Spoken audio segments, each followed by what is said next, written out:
जय श्री कृष्णा, राधे राधे। आपका मेरे चैनल गोयल अनीशा क्रिएशंस में स्वागत है।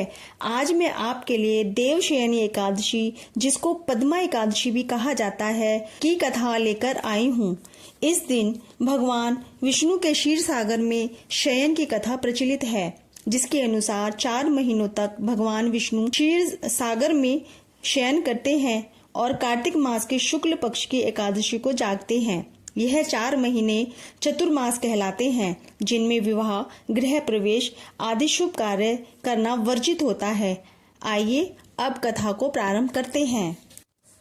धर्मराज युधिष्ठिर बोले कि हे भगवान, आषाढ़ मास के शुक्ल पक्ष की एकादशी का क्या नाम है और उस दिन कौन से देवता की पूजा होती है तथा उसकी विधि क्या है, सब विस्तार सहित कहिए। श्री कृष्ण भगवान बोले कि हे राजन, एक समय नारद जी ने ब्रह्मा जी से यही प्रश्न पूछा था। तब ब्रह्मा जी बोले कि हे नारद, तुमने कलियुगी जीवों के उद्धार के निमित्त सर्वोत्तम प्रश्न किया है, क्योंकि एकादशी का व्रत सब व्रतों से श्रेष्ठ है। इसके व्रत से समस्त पाप नष्ट हो जाते हैं। इस एकादशी का नाम पद्मा है। इस व्रत के करने से विष्णु भगवान प्रसन्न होते हैं। मैं यहाँ एक पौराणिक कथा कहता हूँ, ध्यान सहित सुनो। सूर्यवंशी मांधाता नाम का एक राजर्षि था। वह सत्यवादी, महान, प्रतापी और चक्रवर्ती था। वह अपनी प्रजा का पुत्रवत पालन किया करता था। उसकी सारी प्रजा धन धान्य से समृद्ध थी। एक समय उस राजा के राज्य में 3 वर्ष तक जल न बरसा, जिससे राज्य में अकाल पड़ गया और प्रजा अन्न की कमी के कारण अत्यंत दुखी रहने लगी। एक दिन प्रजा राजा के पास जाकर प्रार्थना करने लगी कि हे राजन, आप कोई ऐसा उपाय बतलाइए जिससे हम लोगों का कष्ट नष्ट हो। इस पर राजा मांधाता बोला कि आप लोग ठीक कह रहे हैं। वर्षा से ही अन्न उत्पन्न होता है। वर्षा के न होने से आप लोग बहुत दुखी हैं। राजा के पापों के कारण ही प्रजा को दुख भोगना पड़ता है। मैं बहुत सोच विचार रहा हूँ, फिर भी मुझे अपना कोई दोष नहीं दिखलाई दे रहा है। मैं आप लोगों के दुख निवारण करने के लिए बहुत प्रयत्न कर रहा हूँ। ऐसा कहकर राजा मांधाता ने भगवान की पूजा कर कुछ मुख्य आदमियों को साथ लेकर वन को प्रस्थान किया। वहां वह ऋषियों के आश्रम में घूमते घूमते अंत में ब्रह्मा के पुत्र अंगिरा ऋषि के आश्रम पर पहुंचा। उस स्थान का राजा घोड़े से उतर आश्रम में आया। वहां मुनि अभी नित्य कर्म से निवृत्त हुए थे। राजा ने उनके सम्मुख प्रणाम किया और मुनि ने उसको आशीर्वाद दिया और राजा से बोले कि हे राजन, आप कुशल पूर्वक तो हैं तथा आपकी प्रजा भी कुशल पूर्वक होगी। आप इस स्थान पर कैसे पधारे हैं, सो कहिए। राजा बोला कि हे महर्षि, मेरे राज्य में 3 वर्ष से वर्षा न होने के कारण अकाल पड़ गया है और प्रजा महान दुख भोग रही है। राजा के पापों से ही प्रजा को कष्ट मिलता है, ऐसा शास्त्रों का कथन है। मैं धर्मानुसार राज्य करता हूँ, फिर यह अकाल कैसे पड़ गया है। इस पर वह ऋषि बोले, हे राजन, यह सतयुग सब युगों में श्रेष्ठ है। इसमें धर्म के 4 चरण सम्मिलित हैं, अर्थात इस युग में धर्म की सबसे अधिक उन्नति हुई है। इस युग में ब्राह्मणों को तपस्या करना तथा वेद पढ़ना ही मुख्य अधिकार है, परंतु आपके राज्य में एक शूद्र इस युग में तपस्या कर रहा है। इसी दोष के कारण आपके राज्य में वर्षा नहीं हो रही है। यदि आप प्रजा का शुभ चाहते हैं तो शूद्र को मार दीजिए। इस पर राजा बोले कि हे मुनीश्वर, मैं उस निरपराध तपस्या करने वाले शूद्र को नहीं मार सकता। आप इस दोष से छूटने का कोई अन्य उपाय बतलाइए। तब ऋषि बोले कि हे राजन, यदि तुम ऐसा ही चाहते हो तो आषाढ़ मास के शुक्ल पक्ष को पद्मा नाम की एकादशी का नियम पूर्वक व्रत करो। इस व्रत के प्रभाव से तुम्हारे राज्य में वर्षा होगी, प्रजा सुख पाएगी।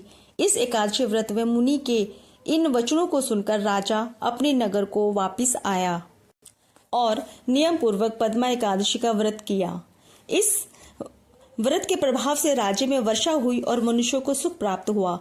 इस एकादशी को देवशयनी एकादशी भी कहते हैं।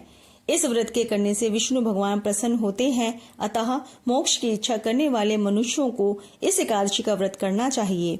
कुंती पुत्र युधिष्ठिर बोले कि हे भगवान, विष्णु भगवान का शयन व्रत किस प्रकार किया जाता है, सो सब कृपा करके कहिए। श्री कृष्ण बोले कि हे राजन, अब मैं आपको विष्णु के शयन का व्रत कहता हूँ और इसके साथ ही साथ चातुर्मास व्रत की कथा भी कहता हूँ। अब आप ध्यान पूर्वक सुनिए। जब सूर्य नारायण कर्क राशि में स्थित हों, तब विष्णु भगवान को शयन करना चाहिए और सूर्य नारायण के तुला राशि के आने पर भगवान को उठाना चाहिए। लौंद यानी अधिक महा के आने पर भी यह नियम इसी प्रकार रहता है। इस विधि से अन्य देवताओं को शयन नहीं करना चाहिए और न उठाना चाहिए। आषाढ़ माह के शुक्ल पक्ष की एकादशी को विधि पूर्वक व्रत करना चाहिए। उस दिन विष्णु भगवान की प्रतिमा बनानी चाहिए और चतुर्मास्य व्रत का नियम करना चाहिए। सबसे प्रथम उस प्रतिमा को स्नान कराना चाहिए, फिर सफेद वस्त्रों को धारण कराकर तकियादार शैया पर शयन कराना चाहिए। उनको धूप दीप नैवेद्य आदि से भोजन कराना चाहिए।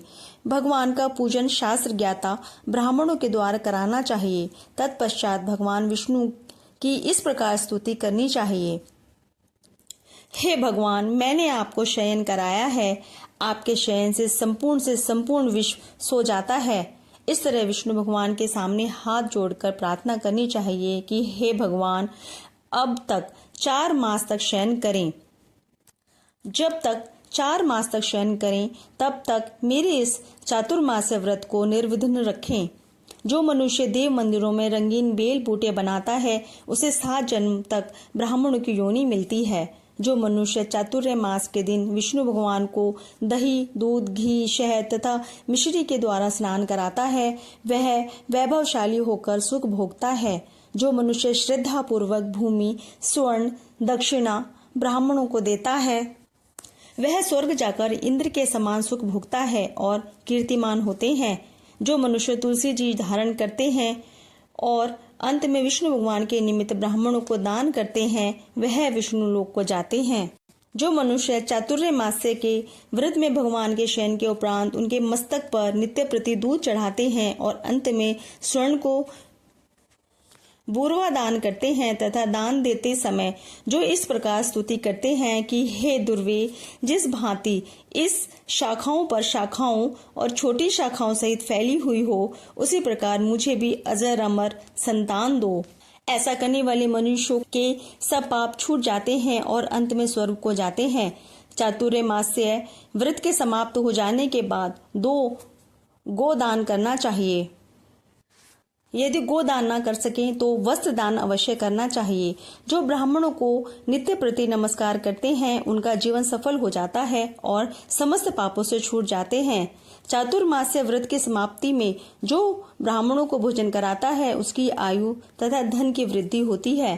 चातुर्मास्य व्रत में जो भगवान के शयन करने पर गुड़ अथवा शक्कर का दान देते हैं और व्रत के समाप्त हो जाने पर इस प्रकार उद्यापन करना चाहिए। 4 पल या 8 पल वाले तांबे के 8 पात्र या 48 पल का एक तांबे का एक पात्र लेकर उसमें शक्कर भरकर तथा वस्त्र, फल, दक्षिणा सहित ब्राह्मण को देना चाहिए। शक्कर सहित तांबे का पात्र सूर्य को प्रिय है। इससे मनुष्य के समस्त रोग दूर हो जाते हैं।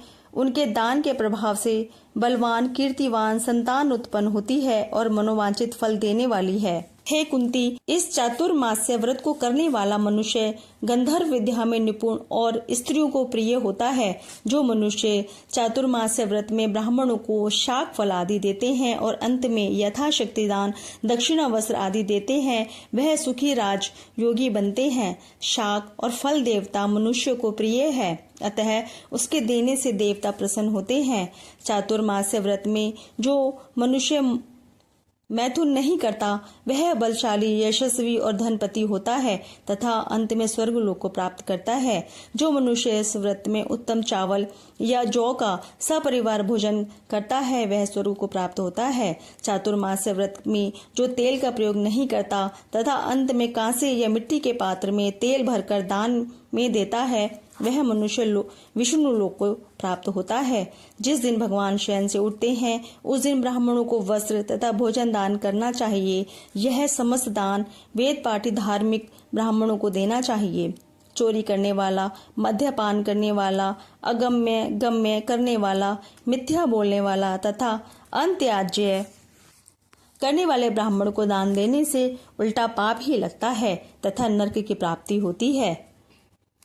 इस प्रकार से देवशयनी या पद्मा एकादशी व्रत की कथा समाप्त होती है। जय श्री कृष्णा, राधे राधे।